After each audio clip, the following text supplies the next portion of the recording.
ఆదివాసులు గిరిజనుల సంస్కృతి సంప్రదాయాలు ఉట్టిపడేలా నాగోబా జాతరకు ఆదిలాబాద్ జిల్లా కెస్లాపూర్ ముస్తాబైంది. ఇది దేశంలోనే అతిపెద్ద రెండో జాతర. ఈ జాతర జనవరి 28 నుంచి ఫిబ్రవరి 4 తేదీ వరకు 8 రోజుల పాటు జరుగుతుంది. ఈ నేపథ్యంలో ప్రభుత్వం అన్ని ఏర్పాట్లు చేసింది. ఆదిశేషుని నాగోబా జాతర ఉత్సవాలను ఆదివాసీలు సాంప్రదాయ ఆచార వ్యవహారాలతో నిర్వహిస్తారు.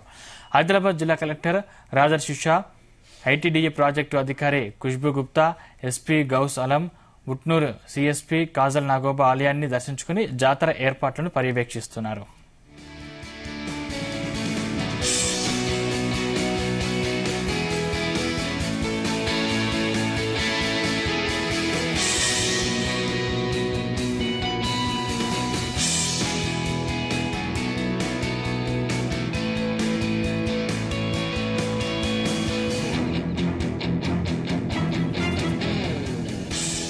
జనవరి 28వ తేదీన రాత్రి 10 గంటలకు మహాపూజతో జాతర ఉత్సవాలు ప్రారంభం కానున్నాయి.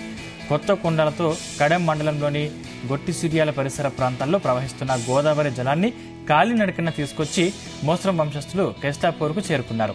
ఈ పవిత్ర జలాలతో నాగోబాను అభిషేకిస్తారు. రాత్రంతా నాగదేవతకు మహాపూజ నిర్వహిస్తారు.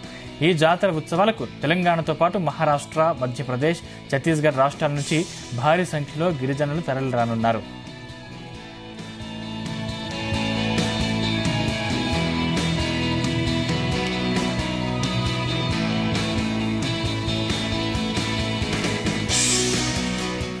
నాగోబా జాతర నిర్వహణకు స్థానికంగా ఓ కథ ప్రచారంలో ఉంది. దాని ప్రకారం క్రీస్తు శకం 740 కెస్లాపూర్లోనే పడియేరు శేషసాయి అనే నాగభక్తుడు ఉండేవాడు. నాగదేవతను దర్శించుకునేందుకు ఓసారి నాగలోకానికి వెళ్లాడు. నాగలోక ద్వారపాలకులు శేషసాయిని అడ్డుకుని దర్శనానికి వీల్లేదన్నారు. నిరుత్సాహానికి గురై తిరిగి వస్తాడు. అయితే పొరపాటున నాగలోక ద్వారాల్ని తాకుతాడు. తన ద్వారాలను సామాన్య మానవుడు తాకిన విషయం తెలుసుకున్న నాగరాజు కోపంతో రగిలిపోతాడు.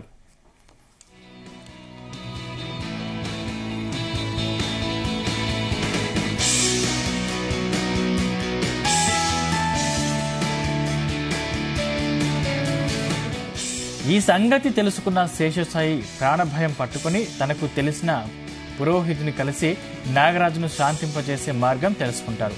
అతను చెప్పిన ప్రకారం 7 కడవల ఆవు పాలతో పాటు పెరుగు, నెయ్యి, తేనె, బెల్లం, పెసరపప్పు తదితర 7 రకాల నైవేద్యాలు సమర్పించి 125 గ్రామాల మీదుగా పయనిస్తూ పవిత్ర గోదావరి నీటిని తీసుకొచ్చి నాగరాజుకు అభిషేకం చేశాడు.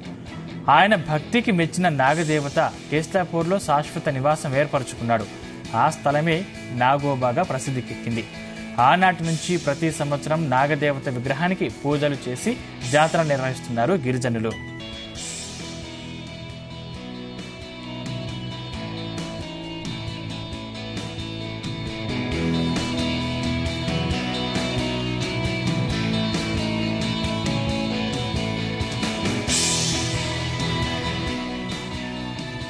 వేడుకల అనంతరం ప్రజా దర్బార్ నిర్వహిస్తారు.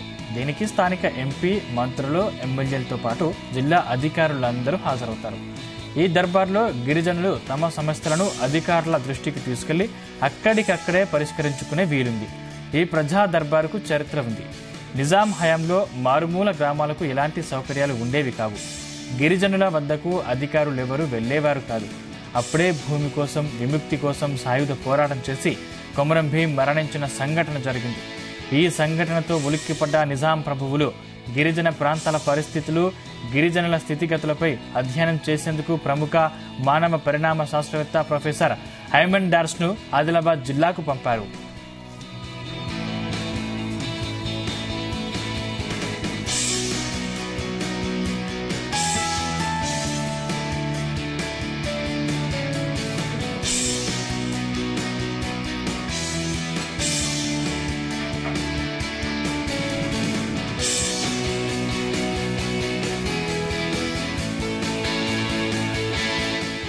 అప్పుడు నిజాం దృష్టి జాతరపై పడింది. కొండలు, కోనలు దాటి వచ్చే గిరిజనుల సమస్యలను తెలుసుకుని పరిష్కరించేందుకు జాతరలో దర్బార్ ఏర్పాటు చేయాలని ఆదేశించారు. దీన్ని ప్రొఫెసర్ హైమన్ డార్స్ 1946లో మొదట నిర్వహించారు. స్వాతంత్ర్యం వచ్చిన తర్వాత జిల్లా కలెక్టర్ ఆధ్వర్యంలో కొనసాగిస్తున్నారు. జాతర చివరి రోజున జరిగే ఈ దర్బారుకు గిరిజన పెద్దలు, తెగల నాయకులు, ప్రజాప్రతినిధులు, అధికారులు హాజరవుతూ ఉంటారు.